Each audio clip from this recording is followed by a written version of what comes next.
I'm feeling rather conflicted about a decision I have made regarding my family, so I would like to know everyone's opinion on whether I'm right or wrong about this. To start with, my life turned upside down 4 weeks ago when my husband, Dave, suddenly announced one evening that he was leaving me and our daughter. This announcement came out of nowhere, and nothing could have prepared me for that moment. I was completely blindsided and lost. You see, Dave was the love of my life. I had always been gaga over him since the first day I had met him at a friend's party. He was 100% my type. We eventually became friends and then started dating when we realized that our attraction was mutual. Getting into a relationship with him was easy, but the only thing that was missing from our relationship was sex. Right from the beginning, Dave had a laid back approach when it came to intimacy and would hardly initiate romance in any way. I was less experienced than him, so this nonchalant attitude of his would make me question if he even found me attractive at all.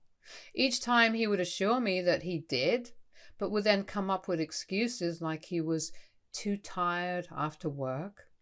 What really bugged me was that he would eye other women when we were out in public, so this wasn't like he wasn't attracted to women. Our physical connection was infrequent, happening maybe every 6 weeks, turning our relationship into more of a close friendship with occasional romantic moments. Though the scarcity did leave me wanting more, I held my tongue due to my love for him and my fear of making him feel uneasy by discussing this again and again. I convinced myself that with his experience, he would take the lead if he wanted more intimacy, so I decided to accept our situation as it was. It's important to note that Dave suffered from depression after his dad passed away when he was in college, so he was on medication, which might have been resulting in his low libido, or so I thought. Unlike our physical connection, Dave heavily relied on me emotionally. He was an introvert and never really shared a lot of personal things about his life with his friends, but when I came into his life, this changed. He started opening up to me about his childhood, his dad, and the family. I was happy to support him and be there for him in whatever way that I could. When I met his mother, Martha, for the first time, she was quick to notice this and gushed to me later how it had been years since she had seen her son so happy. Although we had a great 4 years of dating before he finally proposed to me, we did have a few hiccups when I caught him texting other women sometimes. The incident that stands out is when I once caught him talking to his ex-girlfriend about us during the initial months of our dating. His ex-girlfriend, Sonia, had been caught cheating on Dave with his friend Faz. Dave had left her despite her apologies, but Sonia would still try to get back together with him. I remember how she would text him a lot in the initial days of our flirting, and Dave would tell me that it was his ex's turn to grovel, and that he would never, ever be with a cheater like her. This is why it shocked me when I went through their chats and saw that he had been complaining about me, my job, my weight, my looks, and my cooking, among other things, to Sonia. Sonia had, of course, initiated all the conversations by telling him how she was better looking than me, but Dave, instead of defending me and blocking her, had kind of agreed to her. He had written long paragraphs about how I was definitely not his type and how he preferred women like Sonia, but since Sonia cheated on him, he had decided to settle with someone like me. Sonia had used derogatory comments about my belly, double chin, and back by using words like how I looked like a penguin. As you can imagine, I was utterly shocked and disgusted reading their chats. To clarify, I am not and have never been overweight. I go for yearly visits to the doctor and work out whenever I can. It's true I was not overly fit like his ex, who used to play volleyball for her college, but there was no reason for them to talk about me this way. Their entire interaction wasn't flirty in any way, but all they talked about was me and how much they both disliked my looks.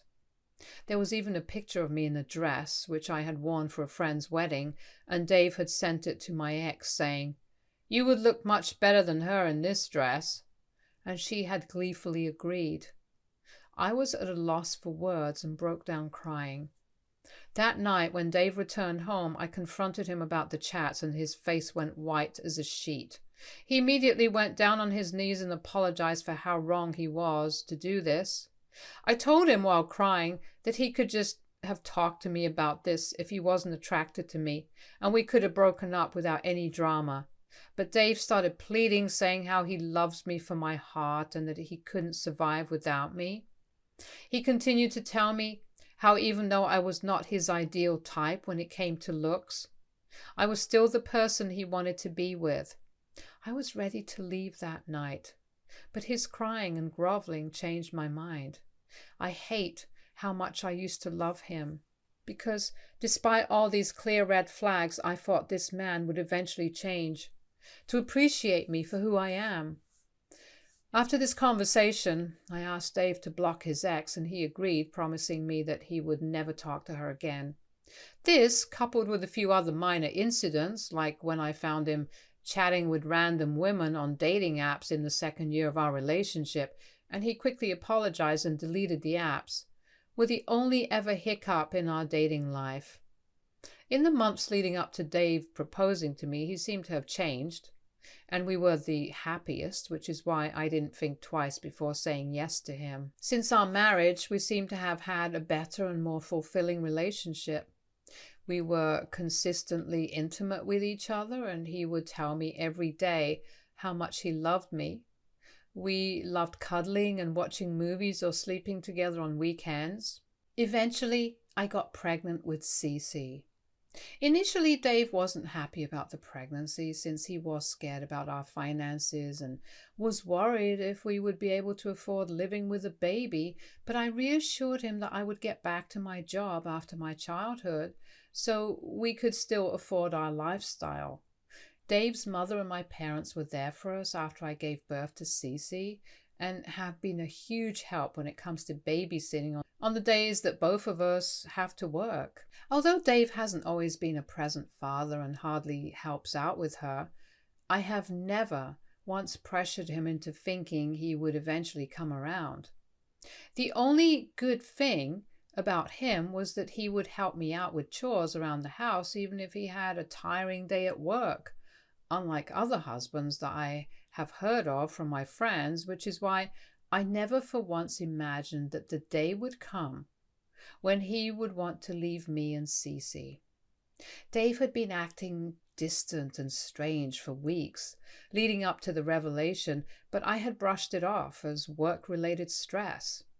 We had been together for a long time and had stuck by each other through thick and thin, so I thought he would eventually get better, but 4 weeks ago, Dave finally confessed that he couldn't live with us anymore and wanted to go away somewhere far to find himself. At first I thought he was joking because this couldn't seriously be something a sane married man would say to their family with a newborn baby. But Dave continued to say how living with us was making him question the meaning and purpose of his life and how he was done with this charade. Every word he spoke cut through me like a knife, and I felt a mixture of anger and despair swirling in my stomach. He continued to reassure me that he still loved us, but he couldn't deny what he was feeling any longer, and that if he continued to live with us, then he would just get more and more frustrated every day. I asked him point blank if he had been taking his medications on time, and he got very angry hearing that since I thought this was a result of his depression. If this had been the case, then we could have gone for counseling to help him feel better. But Dave started shouting at me about how I and Cece were the cause of his depression and how living with us had made him hate his life. I froze, hearing the hate and disgust in his words. Out of nowhere, he started accusing me of baby trapping him, which was absolutely ridiculous because he didn't pay a single cent for Cece. I earned significantly more than him and paid almost 80% of our bills, including taking care of Cece since he had a minimum wage job. How could I baby trap him when he didn't have any money to begin with? When I pointed this out, Dave said how he thought having a daughter would fix his life, but he has since realized that he didn't want this life anymore. I was overwhelmed by a whirlwind of emotions, unable to make sense of what was happening, and it felt like the walls of our home were closing in on me. My voice quivered as I asked him directly if he was planning on leaving me to take care of our daughter, and he nodded slowly, saying how I am the mother, so Cece should be my responsibility anyway. I sat there in shock as he continued to say how, although he didn't expect me to understand, he needed to do this for himself. He had given it a lot of thought and he was going to start a new life, far away from us where he could be himself. The world came crashing down around me. I just couldn't believe that my husband was leaving me and our infant child. My first instinct was to scream, to plead, to do anything to make him stay. But I looked at his face and I knew that he had already made his choice and there was no turning back. That night, he didn't even sleep next to me in bed and went downstairs to sleep on the sofa. This was the first time we had slept apart from each other, so I knew that he was serious and had given this a lot of thought. Dave moved out the following week, leaving me to explain to everyone that Dave had left us. When I first told my family about Dave, they had the same reaction as me. They just couldn't understand why on earth my husband and boyfriend of so many years would do something like this. My parents immediately wanted me to pursue this legally, but at that point in my life, I felt numb and shattered. So I needed some time to let this sink in. Dave's mother was utterly broken when I gave her the news. She called him multiple times, pleading with him to return to us. But he told her the same story about how he needed to find himself. Everyone was quite worried about him since they all thought this was a result of his depression, but the way he was behaving seemed like he had given this a lot of thought. 2 days after Dave had left, I discovered that he had also emptied our entire savings account while I was out grocery shopping for the house and our card declined. I was shocked, and when I went to check my balance, I discovered that the account had been wiped clean. My first thought was that someone had hacked into our account, but later I discovered that it was Dave who had taken out all the money. This joint account had money that I earned as well, and Dave had taken out everything without even discussing it with me. I was furious and shocked. I had to call my parents for help, and thankfully my dad came to my rescue. He then drove me back to my place while I was worried sick about how I would be paying the rent that month and taking care of other bills. This is when my dad made me sit down and told me very seriously that I needed to move on from Dave and look at the reality of the situation. He pointed out how my husband had knowingly wiped the account clean without discussing it with me and left me and my child to starve. Watching Cece look at me with her beautiful blue eyes is when the fog slowly started lifting from my eyes. I finally understood what Dave had done to us. Had it not been for my dad, my child would not even have clean diapers to wear or food to eat. For the first time in my life, I had someone other than me to think about. And my dad was right. Cece deserved better than this.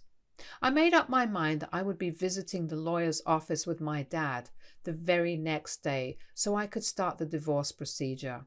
My parents, who I will always be thankful for, offered to let me move in with them and stay in their basement so I could have some privacy while taking care of Cece and also get my life in order. I couldn't believe it, but at the age of 32, I had zero money left and a child to take care of, thanks to my poor judgment of choosing a pathetic man like Dave.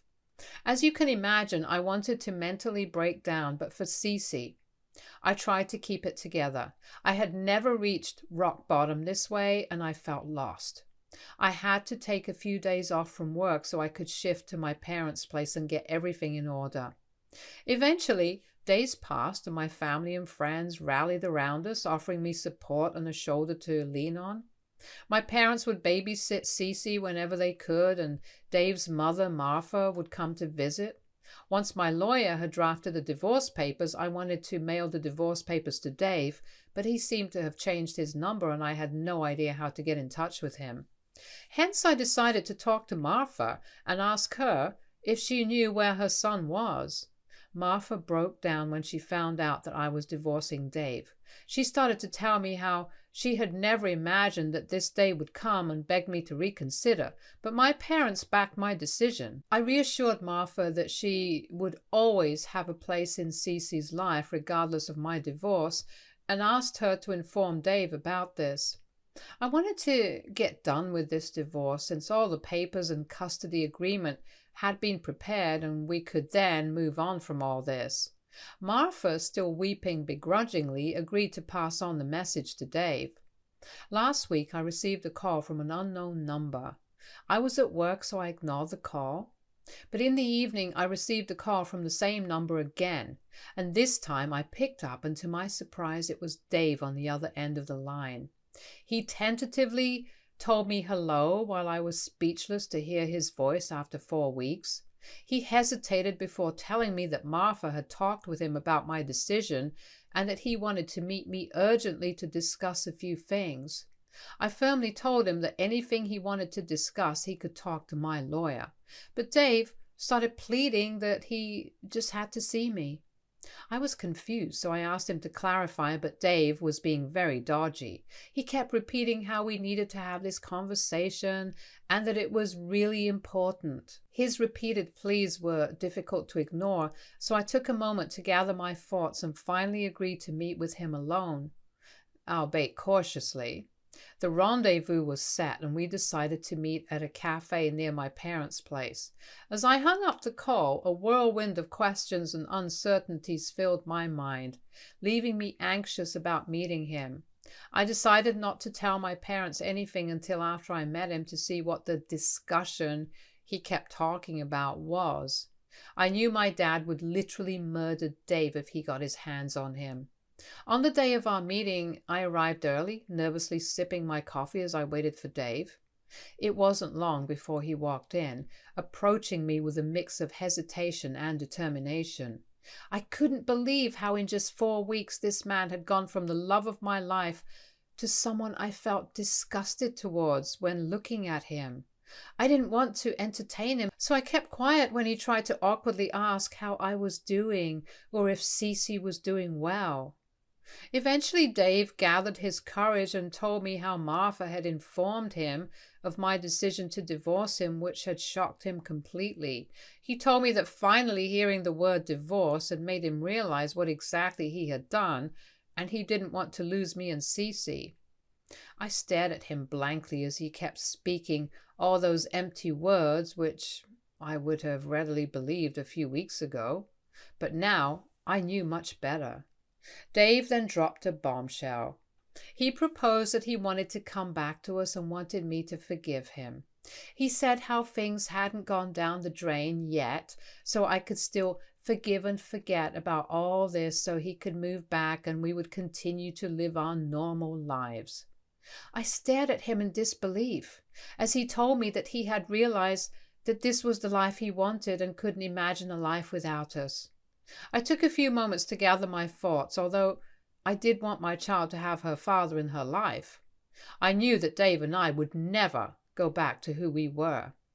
I also knew that if Dave had really cared for us, then he would not have emptied our joint account and left me and Cece to starve.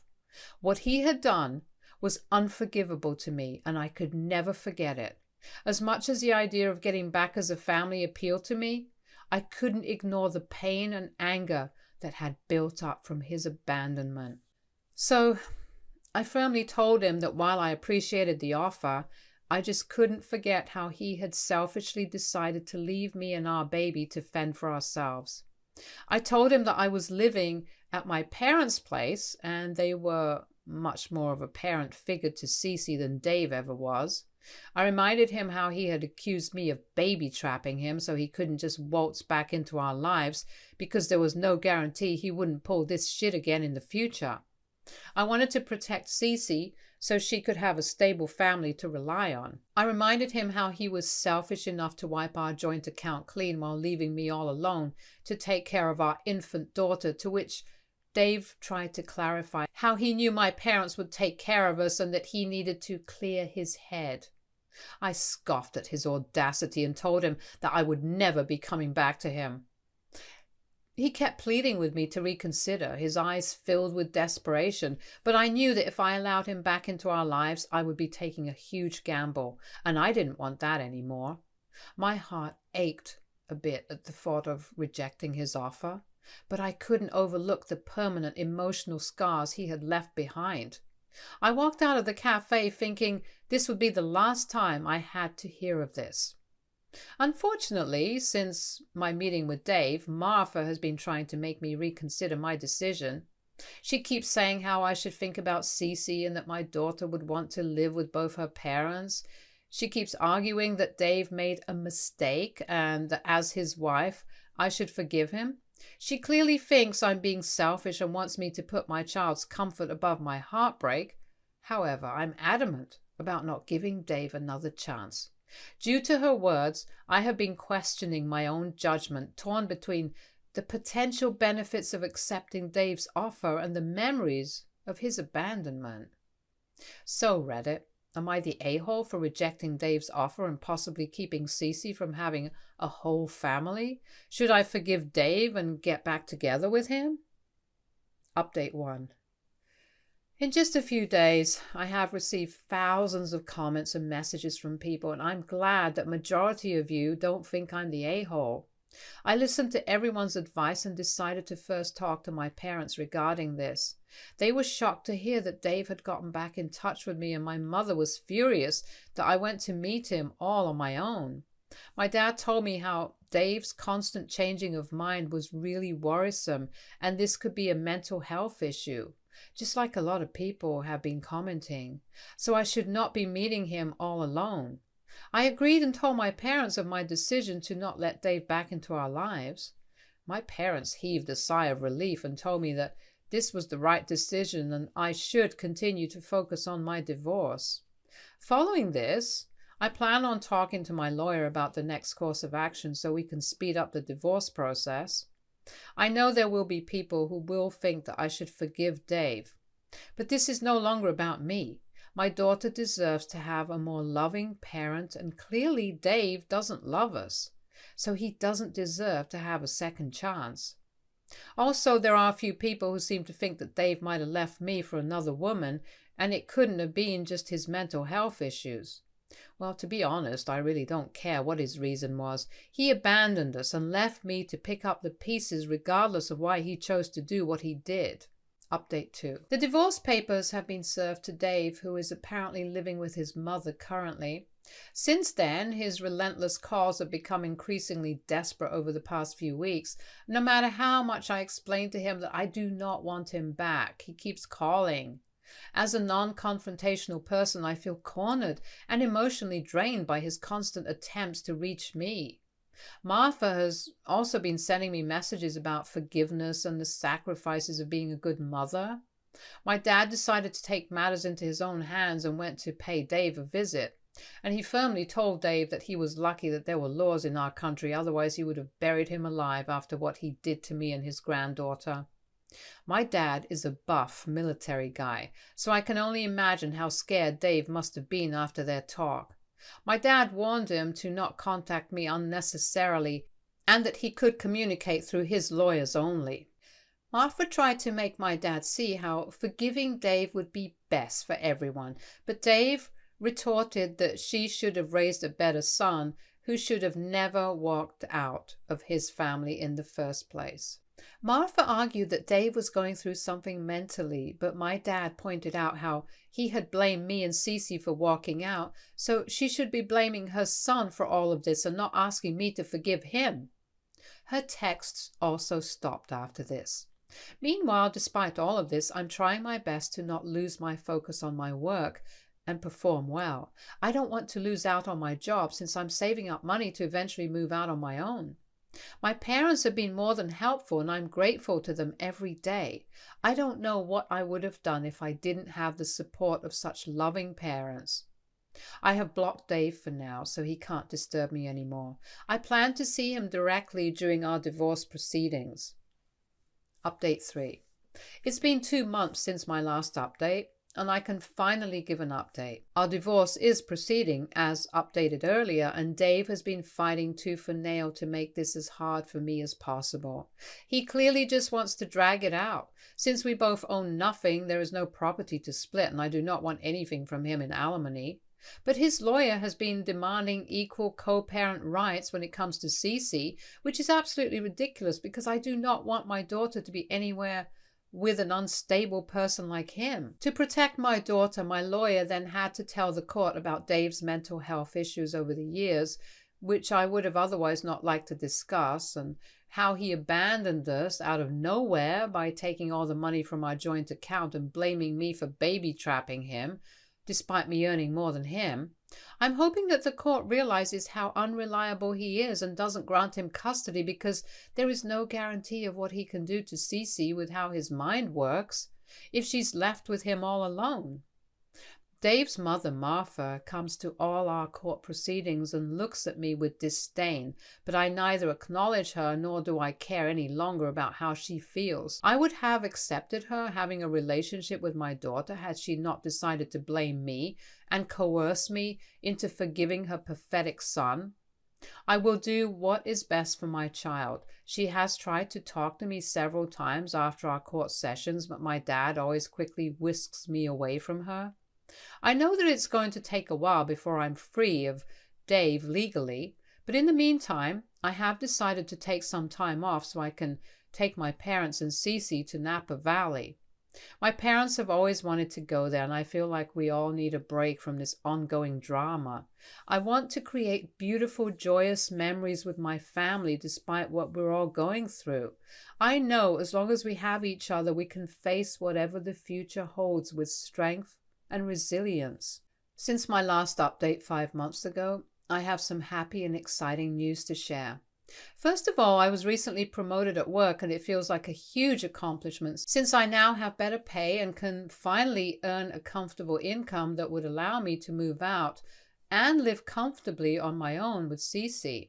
Although my parents don't want me to go, since they have become extremely close with Cece, I feel like this is a necessary step to find my own independence, and they understand. The promotion did not just bring financial security, but also the satisfaction of knowing that my hard work and dedication had finally paid off in the end. Secondly, I'm finally divorced. Thanks to my lawyer who fought for me every day for the last few months, I'm finally free from Dave and his mother. They did try to make my life hell, but in the end, the judge saw that Dave wasn't a fit parent. They have ordered Dave to pay child support every month and go for mandatory therapy sessions where he will be monitored. If the results are positive, then he may reappeal the decision of his parenting rights if he wants to. I doubt that he will go through all this again, but in case he ever decides to do that, then I'm ready to fight him again. My family and friends have stood by my side throughout all this, providing me support in any way they can. Now that I'm earning more than enough, I plan on going to therapy. I understand that I might have abandonment issues, so these therapy classes will help me better process my emotions and work through my lingering issues so I can be a better parent to Cece. I have been researching therapists with expertise and have found a compassionate and experienced therapist who specializes in helping families navigate such complex emotions. Despite the challenges and emotional turmoil we've faced, my family and I are going to be okay. This chapter is far from over, but I am going to be writing my own story from now on, and I am determined to ensure it's one filled with love, trust, and growth with my daughter.